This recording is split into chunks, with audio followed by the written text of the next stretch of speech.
Ayo, and what is up, gang? Thank you so much for joining me here again on the channel tonight for our official WWE No Mercy review and results show. 5 championship title matches tonight, and only one title changed hands, and it was the one title that really didn't need to go anywhere. We are going to talk about all of it right here and right now on the newest, fastest rising podcast in all of YouTube, the Sledgehammer Wrestling Show. So let's do this, because Jesus Christ. The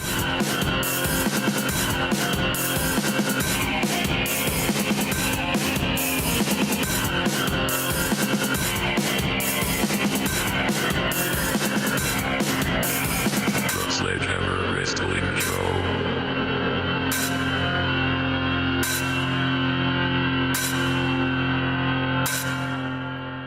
Alright, wrestling fans, thank you so much for joining me here again tonight for our No Mercy review. My name, of course, is Nick Nightmare. Along with me is the World Heavyweight Champion of Microphones, Blue the Snowball, and we are here to discuss tonight's No Mercy pay-per-view. Holy God, never before have I gone from enjoying myself to hating the fact that I'm a wrestling fan so quickly. I do not understand the WWE logic. It just is mind-boggling to me. The first half of this event tonight was not bad at all. Even Bray Wyatt versus Finn Balor managed to put on the best match that they have had against each other throughout this entire series. And if this is truly the blow-off, then fine. But in actuality, what did it really mean? It was a great match, but what did it mean? What's going to happen next for Bray Wyatt? Who's he going to come out and start talking shit to next? And then what? What, he's going to have another match with somebody else and do this all over again with somebody else just to end up losing in the end, because all Bray Wyatt does is lose. Whether or not the match was good, it just didn't mean anything. It didn't mean anything. But that was the one minor hiccup in the first half of the show. I really enjoyed The Miz versus Jason Jordan, all the lack of his charisma aside. Jason Jordan in ring is absolutely fantastic. He is a top caliber athlete, and his match with The Miz and The Miz tonight as well, absolutely great in-ring performances by both of these guys. And in the end, no matter what, we would have The Miz retain his championship by hook or by crook, as it would take the interference of both members of the Miztourage to take down the adopted Angle son, and we will not be having him as our Intercontinental Champion. That was a good move to me. This wasn't a good match. You know, I was not looking forward to this match as far as the booking and the lead up into it. I, like many of you, do not feel Jason Jordan as Kurt Angle's son, but you cannot deny the kid's in-ring ability.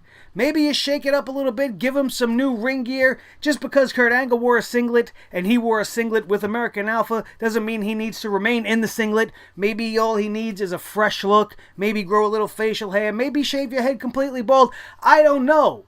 I don't know what it's going to take to bring out whatever we need to bring out in Jason Jordan, because if he could get his interview skills in check and he could bring out some sort of a personality, he's going to be a big player in the WWE, because, like I said, in ring, this match was fantastic. Jason Jordan would have the upper hand for the majority of this match. That's going to be a theme we are going to touch upon for most of this review. Jason Jordan had this match in tow. And like I said, the Miztourage would get involved. Jason Jordan would go up to the top. Bo Dallas would come in and try to interfere, which would cause some interaction with Curtis Axel, who ends up giving a cheap shot to Jason Jordan, who walks right into the waiting arms of a skull-crushing finale. 1, 2, 3, The Miz retains.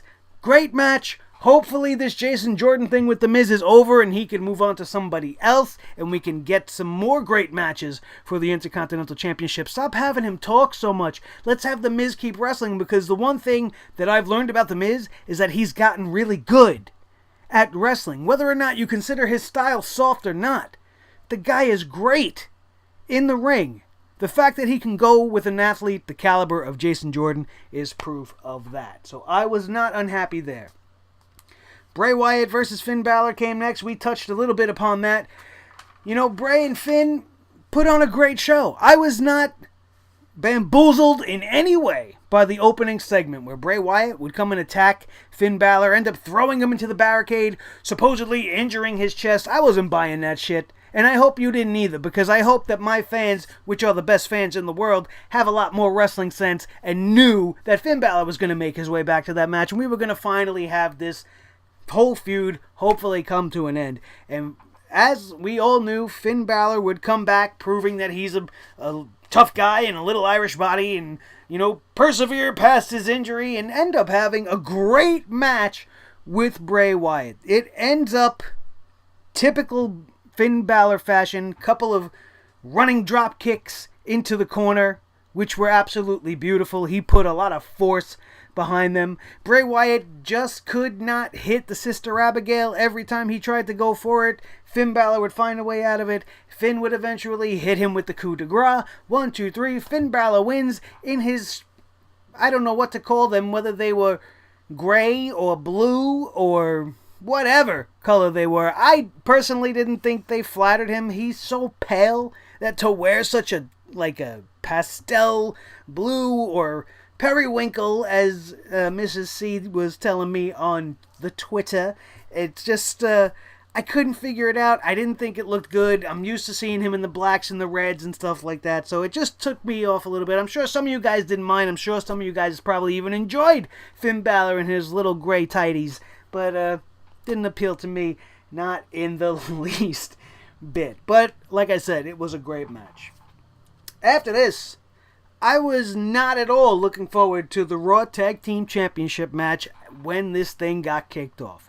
I was immediately taken back and a little annoyed at the fact that Seth Rollins and Dean Ambrose would not come out together as the World Tag Team Champions to one of the songs. Haven't they done that on Raw? Like, why was there a need for a separation there? They're buddies. Like, that's the story you're trying to tell. They're past all this, right? They should have came out together, unified as the tag champs. That's just me. I take that kind of shit really personally, and I don't like when the tag team champions don't come out together. I don't care who you are and what kind of music you have or whatever. They needed to be together. Why didn't they just, after Seth Rollins' music hits that break, you know, it does the burn it down, and then it does that whole thing, then it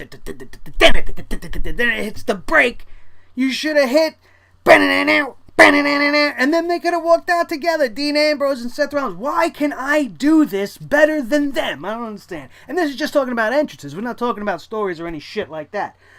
Holy Christ. But this match was fantastic. Sheamus and Cesaro are an absolutely fantastic tag team. I was digging them tonight in their match in ring gear. They looked great. They cut off the ring. They kept Dean Ambrose isolated for most of this match. Before the match even began, it was fantastic. We had them take out Seth Rollins on the outside. We had Cesaro hit Dean Ambrose with the Cesaro swing, swinging his ass right into the steel steps. It was absolutely beautiful.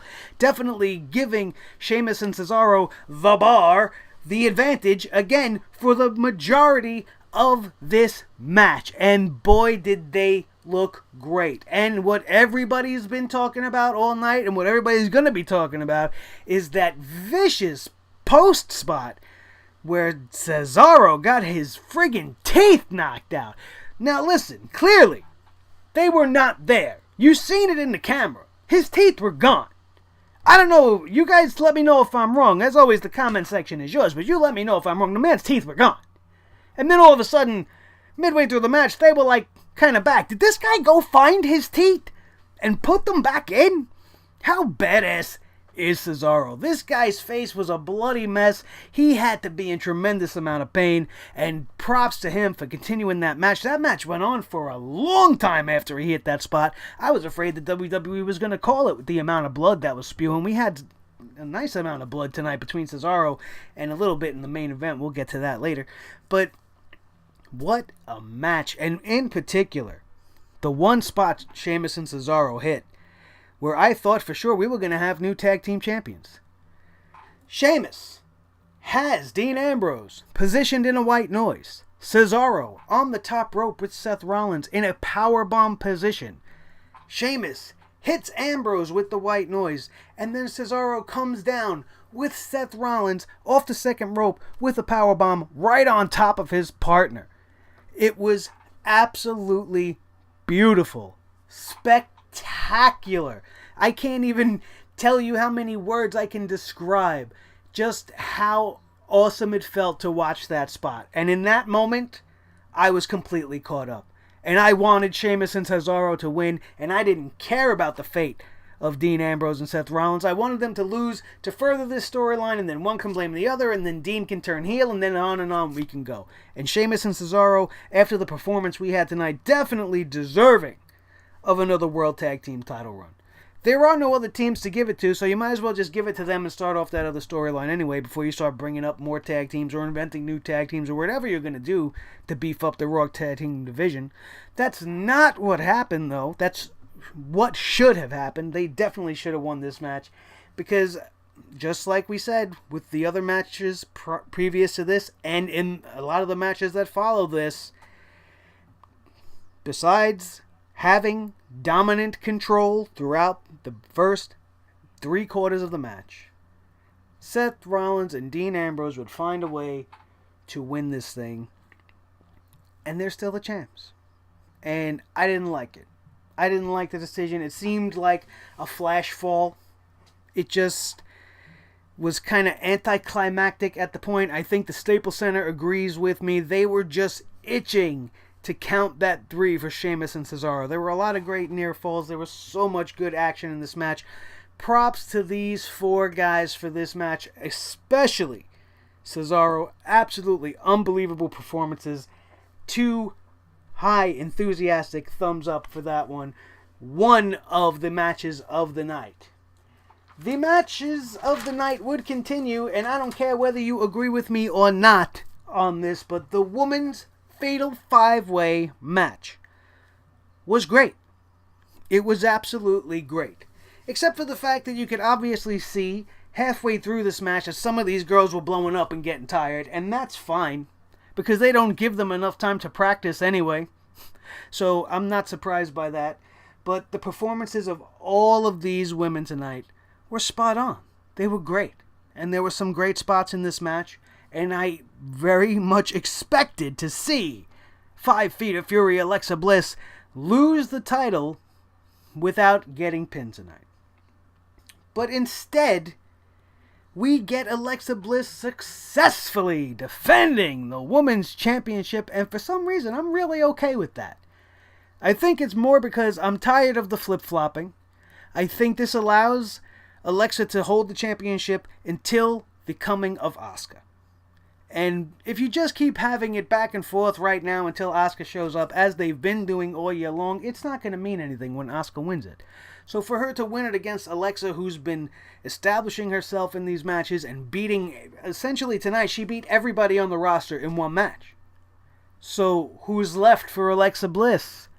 The incoming Asuka, who will take the title from Bliss and then will run rampant and stay undefeated, hopefully throughout the year until WrestleMania, where they could decide what to do at that point. It's going to take somebody very special to beat Asuka, and I hope that they do just that. And I was good with this match. Bayley was okay in this match.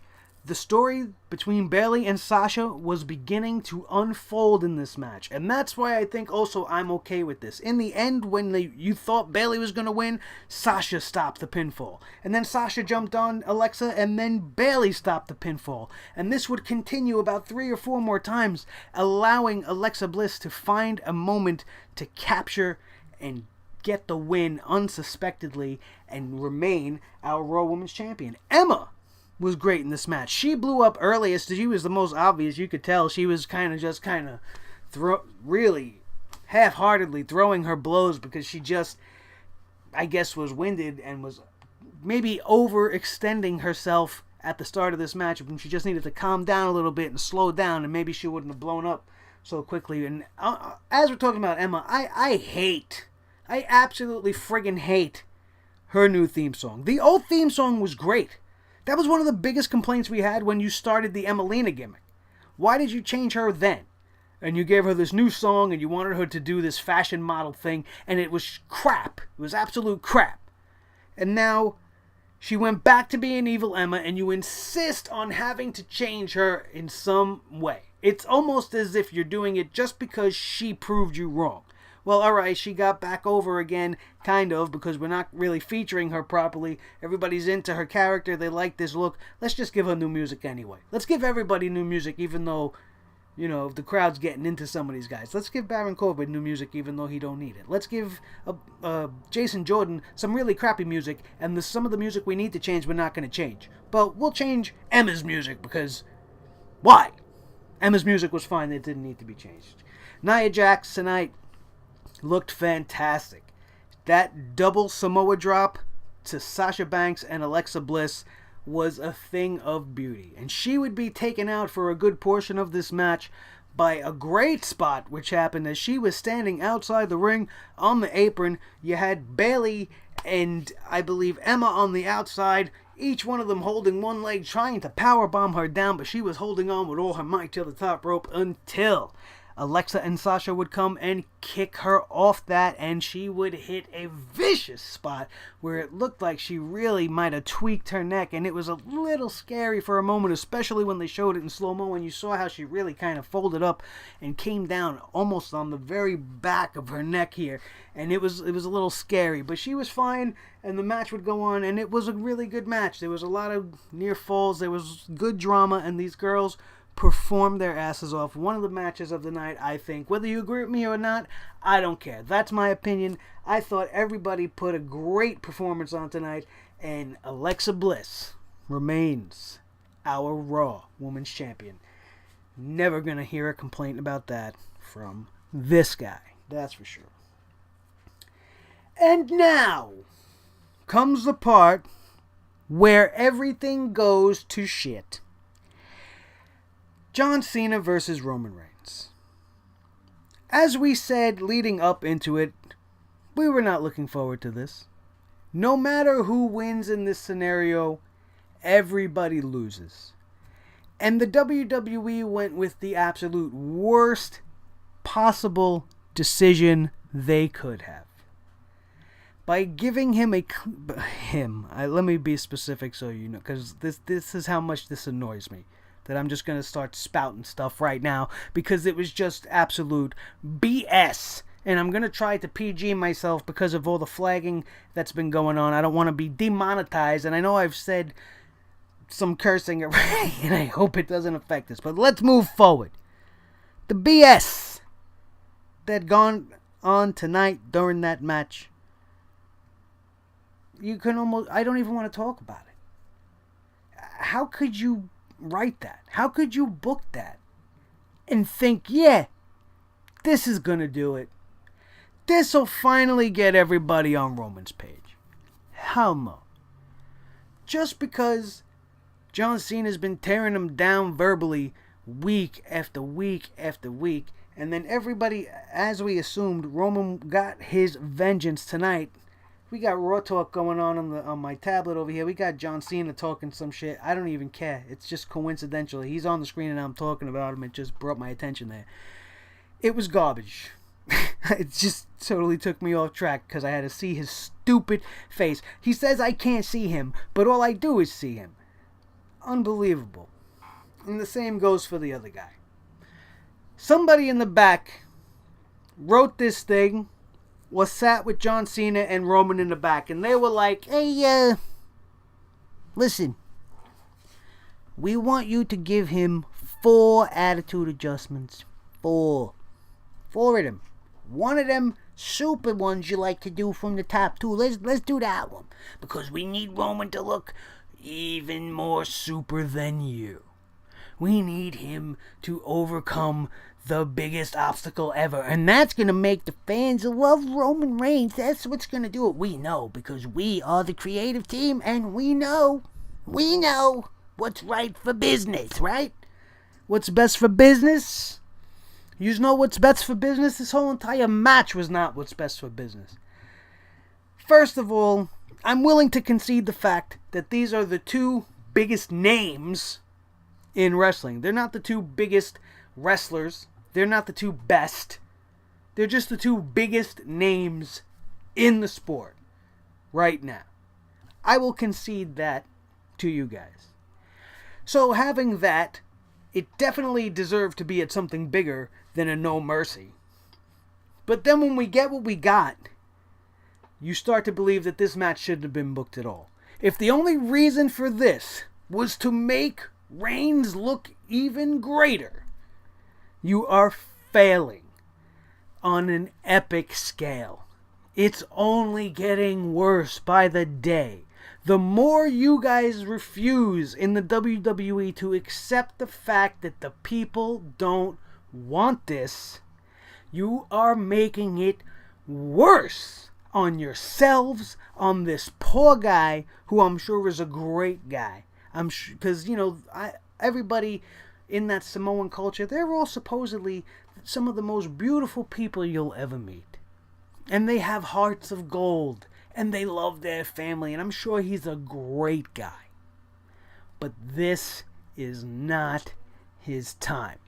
His time may have come and gone, the way you are just pushing and pushing, that the resistance is just going to grow, and you are going to make him even more disliked than John Cena. And that in itself is a friggin' accomplishment. If that's what your end result was, that's your end game, then bravo, jerk-offs. Because you're ruining everything for this poor guy. This match was a long, boring repeat fest. Shoulder tackle, punches, spears, 4 attitude adjustments. And then John Cena wants to walk away in some real cryptic way, right? And be all, I'm maybe thinking about walking away, and I'm going to tap the Titantron as I go, and I'm going to be all slow and dramatic. Get out of here. Go. Get out. Because if you're not smart enough to see the writing on the wall, and you, the only man who has the ability to burn and bury people the way you have constantly in the past, don't see that he's not the guy, and you are playing the role that the WWE wants you to play because you're the company guy, but in this one instance, you're going to allow something that you know is wrong. You're not going to speak up now. Now you're not going to speak up. Against Dolph Ziggler, you're going to speak up. Against Baron Corbin, you'll speak up, right? Against Alex Riley, you'll speak up. But you won't speak out against Roman Reigns and tell Vince that he's wrong. And you're probably the only person who might be able to permeate his opinion through that gigantic, titanic stone skull of Vince McMahon. But that's not going to happen. As made evident by the fact that John Cena laid down for Roman Reigns tonight, just like everybody else in history at this point. And it's frigging nauseating. You know what else is nauseating? Enzo Amore. Are you kidding me? You can mark No Mercy 2017 as the day the Cruiserweight division died. How dare they allow all this news of all this heat and tell everybody in the world how everybody hates Enzo, right? He's kicked off the bus, right? He's not wanted in the locker room backstage, right? He's buried on TV by The Miz. Verbally assaulted to the point of almost no return. Then gets called garbage or something by somebody else. I forget who it was, but somebody talked down to him again. Made him look like a fool. It might have been Maurice or somebody. I don't remember. But Enzo Amore has done nothing but look horrendous on TV. Ever since the split with Cass, he's done nothing but been beaten and brutalized and verbally abused. And this is the man. This is the man that you give the Cruiserweight Championship to. Are you serious? I can't even take it. This was the one championship that definitely did not need to change hands.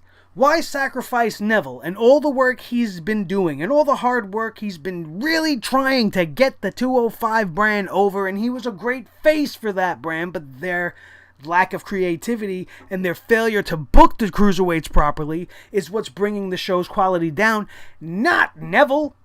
And now you're going to give it to Enzo, a guy that you have notoriously put down and made look like a fool, and you're going to expect that to gain viewership of 205 Live because he's over?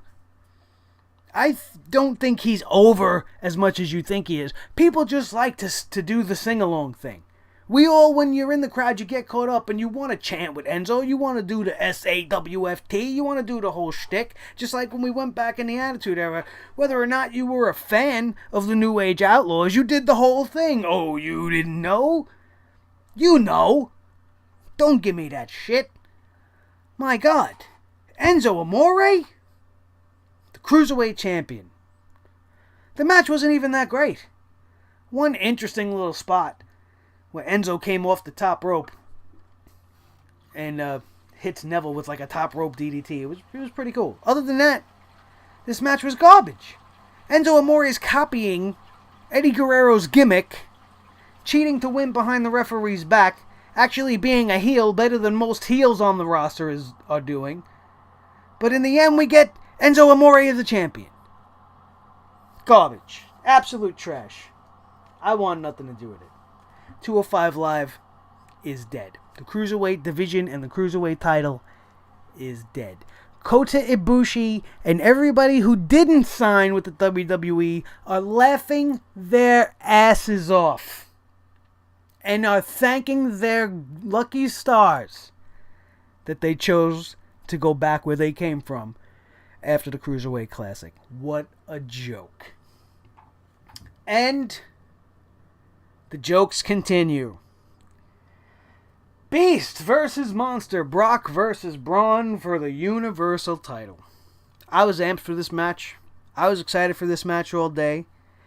And the match in itself didn't really disappoint too much. It definitely had a lot more action and a much better pace than Cena versus Reigns did. Braun Strowman, as Corey Graves likes to say, absolutely monster-handled Brock Lesnar for the entirety of this match. They started this whole match with the spot that they did on Monday Night Raw, where Brock delivers the German suplex, and then Braun pops up, hits him with the chokeslam, and then drops to try to get the 3 count. From this point on, Braun Strowman would focus his attack on the lower back of the champion. Brock Lesnar is able to break free of the monster for just a quick second and ends up getting him in a Kimura lock. The champ goes down with the challenger in his grasp to his knees, locks his legs around the monster among men, and puts as much torque as he could on that arm, trying to break Braun Strowman's arm, but the big man was able to reach the ropes and break the hold, only to deliver a devastating spinebuster to Brock Lesnar for another quick 2 count. And momentum swings back to Brock Lesnar, who finally unleashes and brings Braun Strowman to Suplex City, delivering 6 vicious German suplexes. Brock would then go for the F5, but the big monster was too strong and would counter that into a running power slam. 1, 2, kick out. He would hit Brock Lesnar again with a second and then a third power slam. This is the move that Braun Strowman has been beating everybody with. Much like John Cena with his AAs, Braun Strowman hit Brock Lesnar with the move that he beats everybody with 3 times for the closest near fall of the match. And then the two guys would get back to their feet and Brock Lesnar would hit an F5 and the match is over.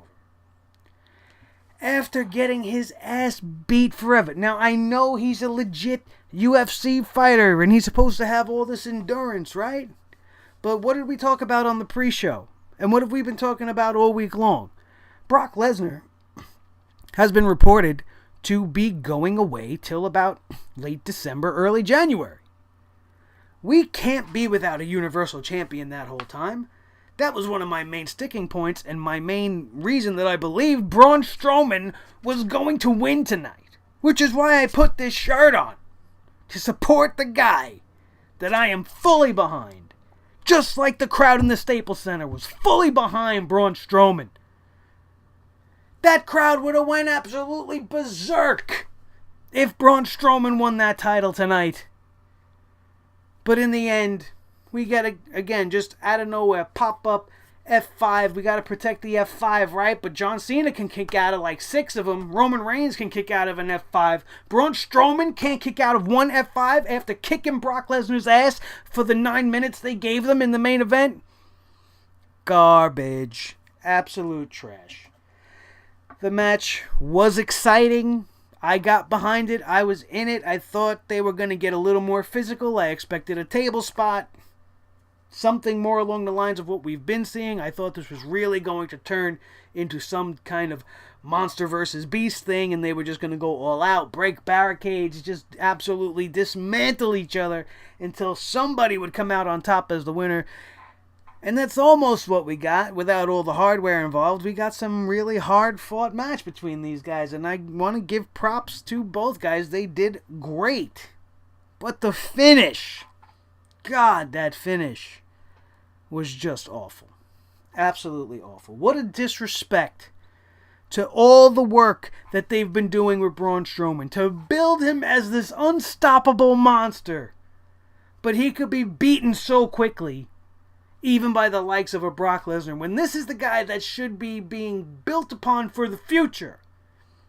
And you're sacrificing him for the reputation of Brock, who's been doing nothing. How long has he been in the ring all year? What, maybe a total of 20 minutes? And that's being generous. And that's including tonight's 9-minute match with Braun Strowman. He's the Universal Champion. He's barely around. It didn't bother me initially because it's Brock Lesnar. And when you grow up the way I grow up, you know, Hulk Hogan wasn't there all the time. You have wrestling without the champion. You used to watch wrestling every week, and when the champ was around, it's a special thing. I get it. I understand where you're going with it. But now is not the time for that because you do not have an established undercard. You do not have a decent tag team division to carry the show. You don't have a good cruiserweight division to add excitement and inject enthusiasm into the show. You don't have a decent Raw Women's division to do something different and tout this women's evolution, revolution, whatever you want to call it, and do it justice. You don't have the Intercontinental Championship dominantly featured on Raw. So you need the Universal Championship to get Monday Night Raw the views and the ratings. Because nobody cares about anything else. So now if Brock Lesnar is going away, what do you care about on Monday Night Raw? We had no Hardys tonight. Jeff's hurt. We all know that. I reported that on the video yesterday. If you hadn't watched that, go check it out if you like. And just a fucking awful way to finish this show. My God. I was hoping for a new Universal Champion. Maybe that's just me. I'm sure some of you guys are happy with the outcome. Maybe there are some Braun haters out there, or some people that are just so pro Brock because he's legit. And yeah, he's legit. We're not disputing that. But this was the time to change things. The WWE's afraid to change anything. That's why Jinder Mahal is still the champion on SmackDown. That's why AJ Styles has been stuck in the United States Championship hell that he's stuck in. The Miz has been the Intercontinental Champion for how long now? The only thing they're not afraid to change is the tag team and women's divisions, because there are no divisions and they both suck. So they're just like, yeah, whatever, do whatever. At least that's what it feels like.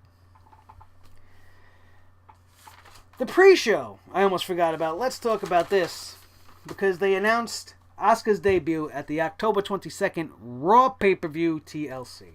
You're going to debut Asuka at the TLC? Why not debut her on Raw? Why save her for a throwaway bull crap pay-per-view that nobody cares about, that shouldn't be TLC? You should, if you're going to do something big like that, you should have at least changed it to something more meaningful, like a Halloween Havoc. Nobody cares about these TLCs or these Money in the Banks and these Hell in a Cells and all these pay-per-views that they're so lazy that they can't come up with attractive and different names. And when they do, what do? We get Great Balls of Fire. So maybe it's better off they don't change anything else, huh? Maybe we're going to get more balls. The hell out of here. The only balls I'd be interested in seeing is a Monsters Ball. And they can't do that because that's a TNA thing. So forget that. Also on the pre-show, it's worth noting Elias Sampson versus Apollo Cruz. Who wants to walk with Elias? Sorry, you guys. This guy does. Elias Sampson is awesome. This match was very good. It definitely allowed Apollo Crews to showcase his athleticism, and he had the Drifter on his heels. Many times throughout this match, I thought they were going to give the win to Apollo Crews, much to my chagrin. But that would not prove to be the case, as regardless how much offense and how pretty his maneuvers were and how much in control Apollo Crews was, it took one drift away. That beautiful swinging neck breaker, just like the Honky Tonk Man used to do, for the 1-2-3, and Elias Sampson gets the win. Listen, Apollo Crews can be a superstar. He could. Get him away from Titus O'Neil, book him like a proper babyface, and you have a guaranteed superstar. Much like Jason Jordan, his athleticism is untapped. His potential knows no bounds. All you need is to focus in and fine-tune on who Apollo Crews is and let that out to the world. Ramp it up to 110, ramp it up to 200 if you got to, and suck the people in and give us a character that we want to see wrestle, because his wrestling is great. Another example of a call-up way too soon. But this was a good match for a pre-show match for sure. Elias Sampson gets the win. They announce Asuka's debut. Waste. Bad decision, I believe. Should at least be debuting on Raw, leading up to some sort of an appearance at this TLC. You want ratings for Raw to go up? Hype up Asuka's return to Raw. Or debut on Raw, rather. No, we're going to do it on a TLC. Who cares about TLC? I already don't care. The only thing to care about now is Asuka. We'll see where this show ends up direction-wise. Starting tomorrow night, where we will be here with you again for our review of Monday Night Raw. Let's hope they got some better ideas in place, and that whatever moves forward they decide to make are good ones, because after tonight, they really need to start moving in a different direction. Some great wrestling, but in the end, just the same old shit. That's going to do it, you guys. Thank you so much for joining me here. Don't forget to smash that like button if you enjoyed tonight's broadcast and our coverage of No Mercy. Also, while you're down there hitting that little thumbs up, don't forget, if you're not already a member of the Sledgehammer Club, please feel free to hit that subscribe. And when you do, ring my doorbell, that little tiny bell next to it, to let me know that you are subscribed, and you will be getting, up to the minute, right to the very second a video drops on this channel, you will be notified. Don't forget to do that. And since you're down there doing all these things I'm asking you to do for me, don't forget to check out Clutch Chairs, our first and awesomest sponsor that we've ever had. All you gotta do is click the link in the description below. Doesn't cost nothing but about 3 seconds of your time. Right before you finish watching me here, click that. check it out. Go look at the WWE chairs that they got over there. Say, oh, what a nice chair this is. Perhaps one day I would like an AJ chair, or whatever. Say those words, and then leave the website. It's fine. That's all I need. That's all I ask. I don't think it's a lot. Thank you so much, everybody. My name is Nick Nightmare. This is Blue the Snowball Microphone, the world heavyweight champion of microphones. Thank you so much for being here. I appreciate it so much. That is going to do it. We are out of here, and we will see you next time right here on the one and only Sledgehammer Wrestling Show. Have a good night.